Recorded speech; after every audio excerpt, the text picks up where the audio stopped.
Bismillah, alhamdulillah, wassalatu wassalamu ala rasulillah Sayyidina Muhammad ibn Abdillah wa ala alihi wa sahbihi wa mawala wa la hawla wa la quwata illa billah subhanaka la ilma lana illa ma'alamtana innaka antal alimul hakim rabbi syrah li sadri wa yassir li amri wa hlul 'uqdatam min lisani yafqahu qawli wa saddid lisani wa di qalbi Nabi sallallahu alaihi wa alihi wa sahbihi wa baraka wasallam. Alhamdulillah, melanjutkan kajian rutin kita di dalam fikih ibadah, yaitu dengan kitab Ghayatul Munah syarah kitab Safinatun Najah, di mana dikalang oleh guru kita Sayyidi Syekh Dr. Muhammad bin Ali Ba'atiyah hafizahullah taala. Mudah-mudahan beliau senantiasa dijaga oleh Allah Subhanahu wa taala dalam sehat wal afiat dan istiqamah, amin ya rabbal alamin. Kita memasuki pasal yang baru, bab yang baru di dalam kitab Safinatun Najah, dan langsung dijelaskan oleh beliau Sayyidi Syekh Muhammad Ba'atiyah. Faslun fi bayani ahkamin najasat. Kita akan membahas satu pasal, satu bab yang menerangkan tentang macam-macam atau hukum-hukum daripada najis. Ya, yaitu sebelum kita memasuki pembagian daripada hukum-hukum najis, maka kita perlu tahu bahwasanya an-najasah itu dari segi maknanya itu terbagi menjadi dua. Najis itu dari segi maknanya terbagi menjadi dua. Yang pertama adalah najis yang zahirah, najasatun zahirah, najis yang zahirah, yang nampak. Dan ini yang dimaksud di dalam bab yang akan kita bahas, yaitu najis yang nampak. Tapi juga ada najis atau najasah batinah, najis yang sifatnya batin, di dalam, yang batin. Seperti apa? Yaitu seperti yang disebutkan oleh para ulama ahli tasawuf, yang mana mereka menjelaskan di dalam kitab-kitab mereka, di dalam kitab-kitab tasawuf yang sifatnya untuk membersihkan hati daripada akhlak, adab, dan lain sebagainya. Nah, ini gunanya untuk apa? Kok ada sampai dijelaskan najasah batinah? Sebagai tadhiron, penyuci, pembersih bagi seorang murid, seorang santri, dari kotoran yang mungkin ada pada dalam dirinya, dan membersihkan batin, hati atau keyakinan ataupun dan lain sebagainya dari kotoran-kotoran yang sifatnya kotoran yang tidak nampak, yaitu kotorannya hati. Baik, dan asal daripada najisnya batin, najis yang batin, yang nggak nampak, itu firman Allah Subhanahu wa taala, innamal musyrikuna najasun. Hanya saja orang musyrik itu mereka najis. Loh, apakah yang dimaksud orang musyrik yang najis itu? Ya, ini orang non-Islam, orang yang non-Muslim itu kita nggak boleh menyentuhnya karena najis, bukan yang itu maksudnya. Ya, tapi yang dimaksud adalah bahwasannya najis itu, yaitu orang musyrik itu adalah najis, yaitu adalah najis batinnya, yaitu najis keyakinannya, karena mereka meyakini bahwasanya ada Tuhan selain Allah Subhanahu wa taala, alias menyekutukan Gusti Allah. Oleh karena itu, fa inna ayya najasatin masdar wal batin yang bagi an yutahhiral mar'u minha nafsahu.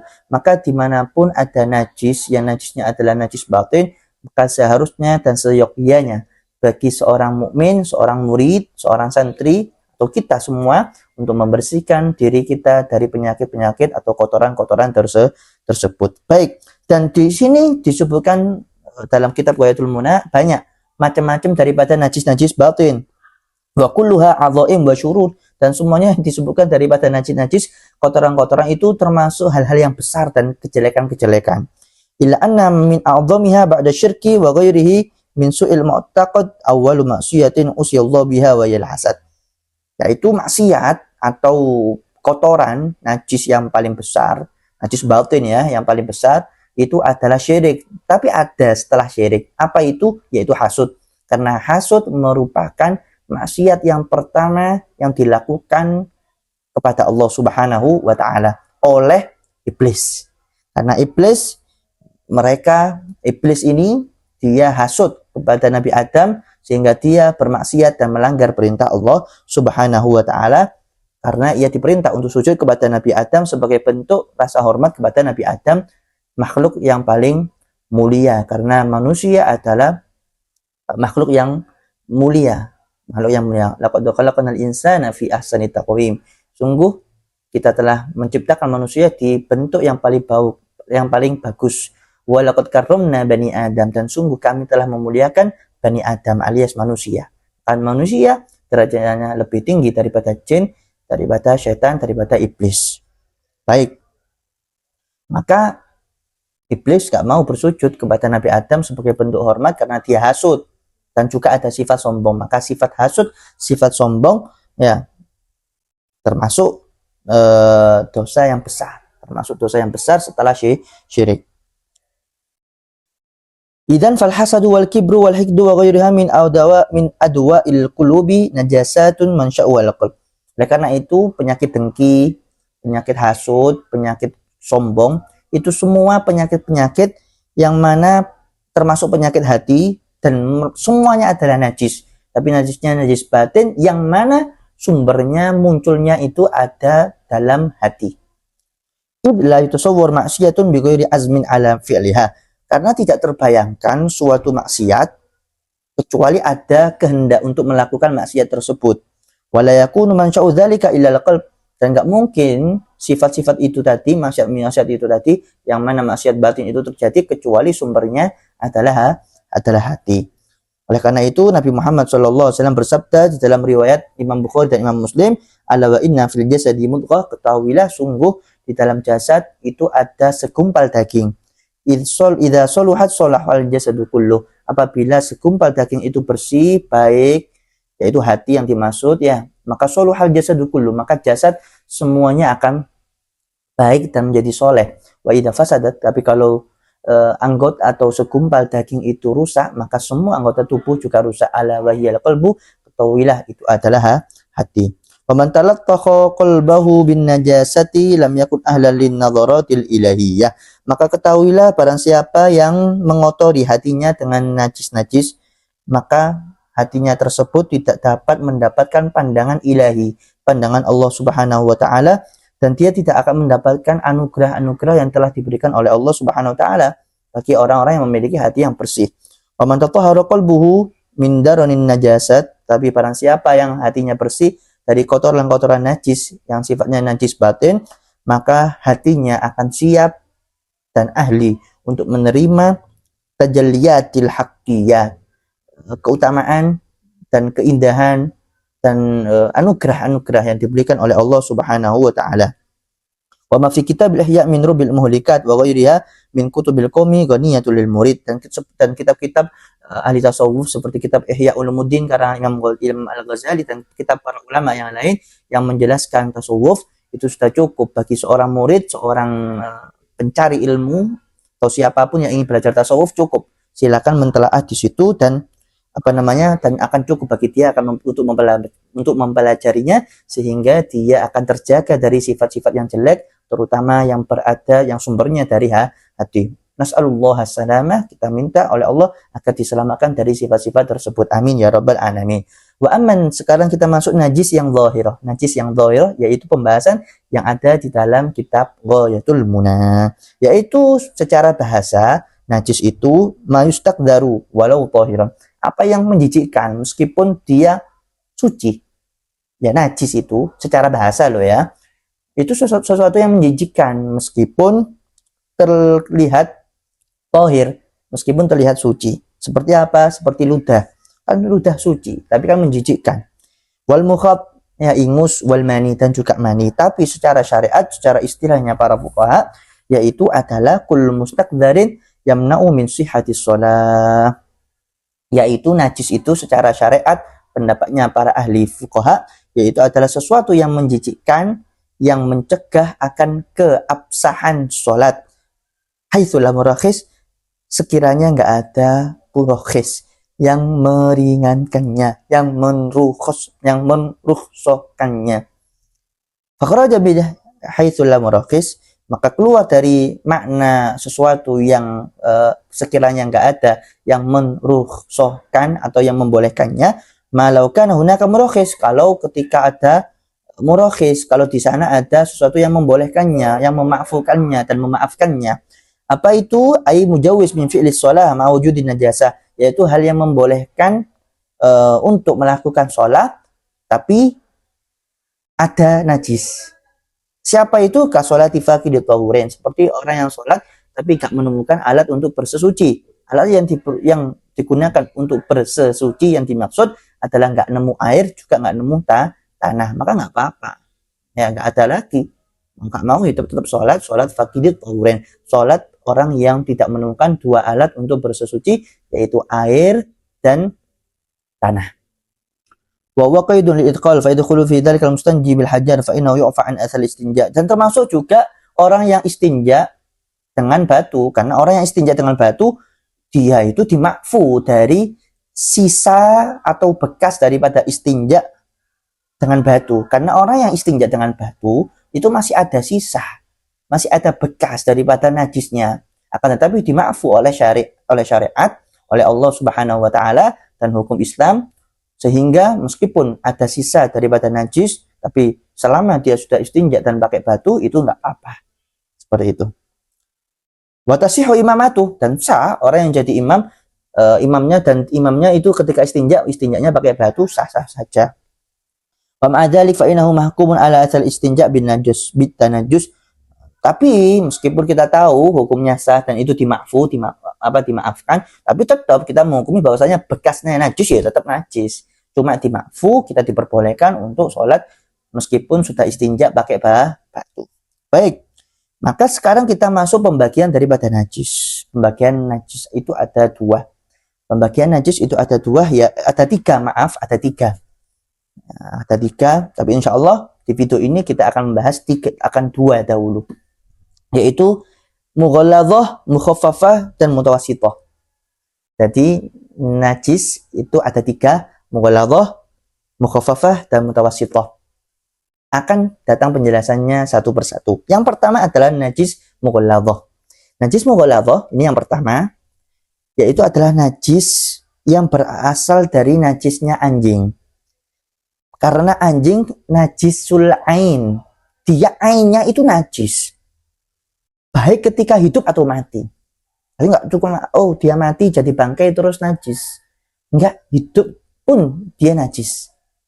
Ya, falaula masalah mulamisun al-kalba wa alaihi balal, maka kalau ada seseorang yang menyentuh anjing dan dia tangannya basah, aukan al-kalbu mablulan, atau anjingnya yang basah dan najis, maka dia terkena najis mughalladhah. Wa kadza azratuhu wa bauluhu wa damuhu wa maniyu wa arqu, dan semua anggota daripada anjing semuanya najis mughalladhah, baik kotorannya, baik kencingnya, baik darahnya, maninya atau keringatnya, semuanya najis mughalladhah. Nah, itu perlu kita pahami dan perlu kita ketahui.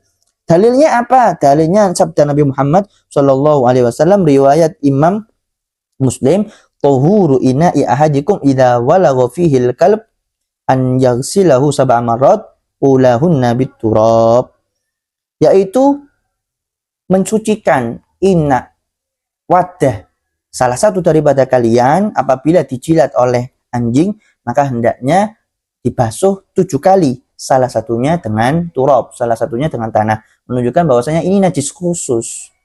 Jadi cara mensucikannya juga khusus. Wa hakamna bi najasati ainil kalb bi hadzal hadits, maka kita dengan hadis ini menghukumi bahwasanya kalb, anjing itu dia memang najis ain, zatnya, bentuknya, hewannya itu najis.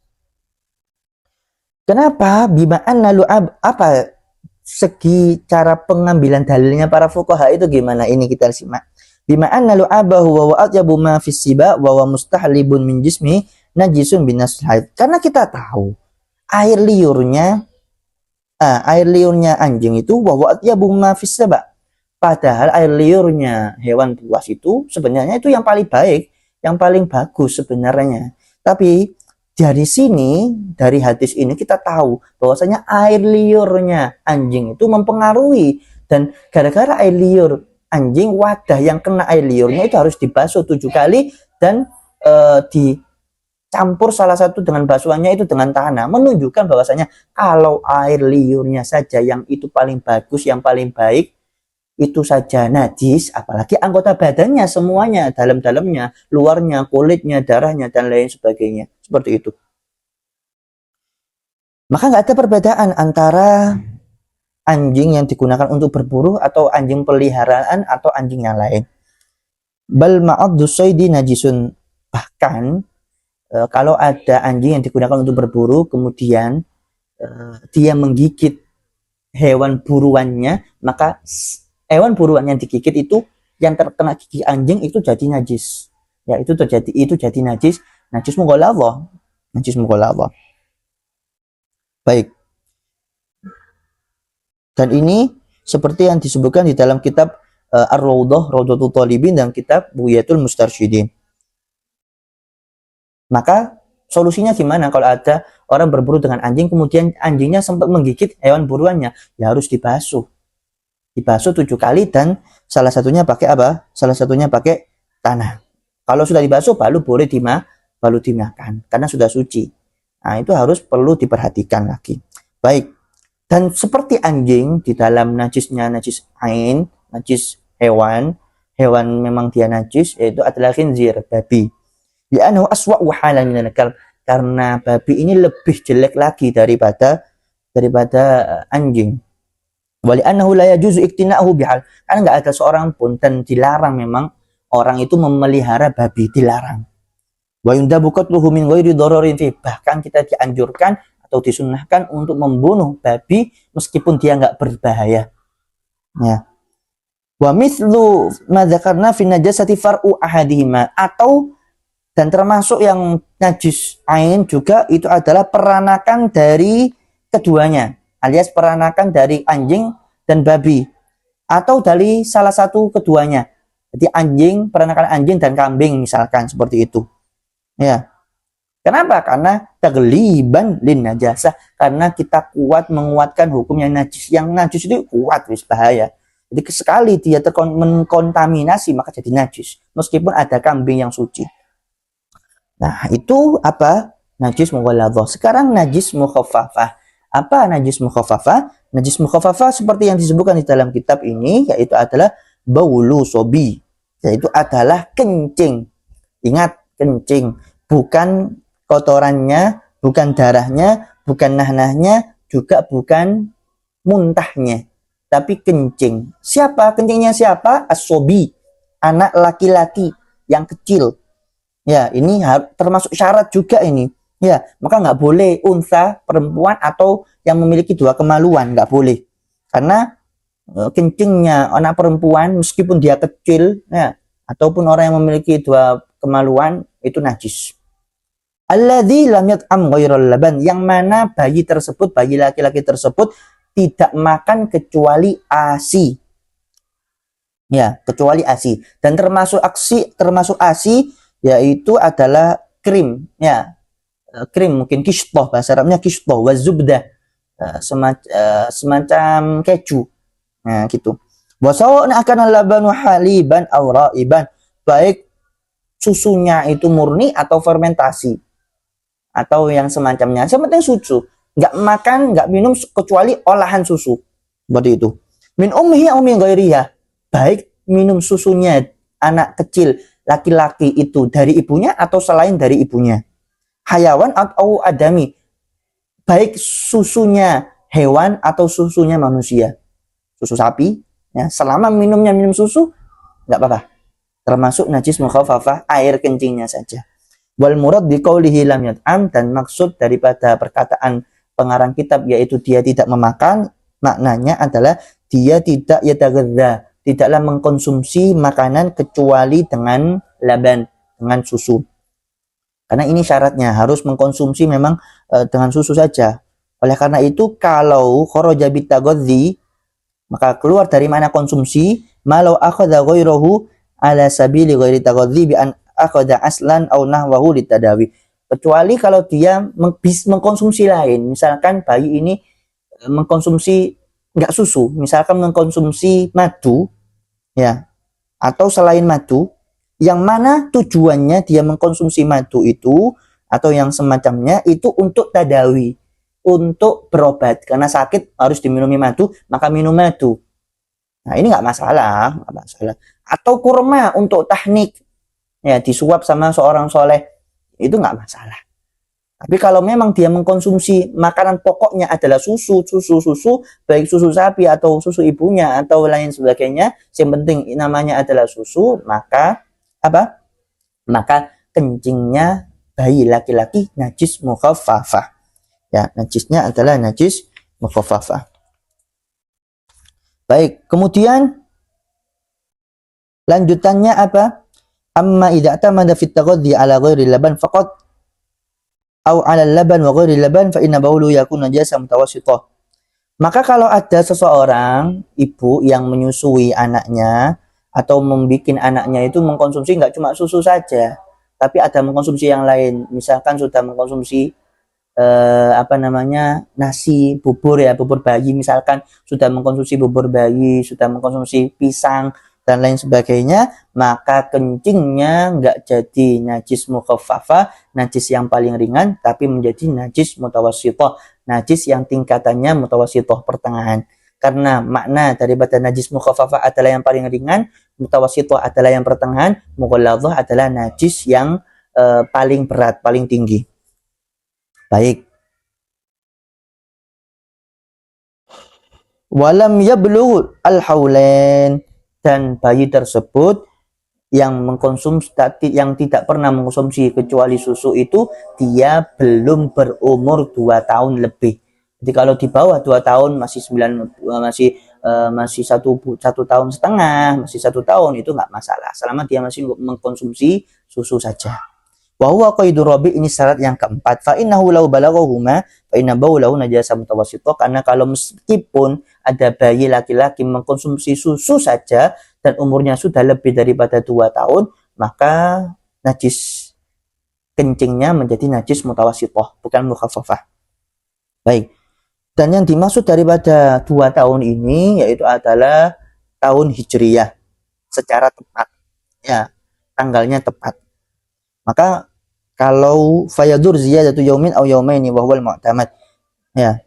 Maka pendapat yang mu'tamad itu kalau fayadur maka bahaya. Kalau kelewat 1 hari, 2 hari bahaya. Jadi 1 tahun, 2 tahun lebih 1 hari, nah itu sudah najisnya menjadi najis mutawassithah, najis mutawassithah.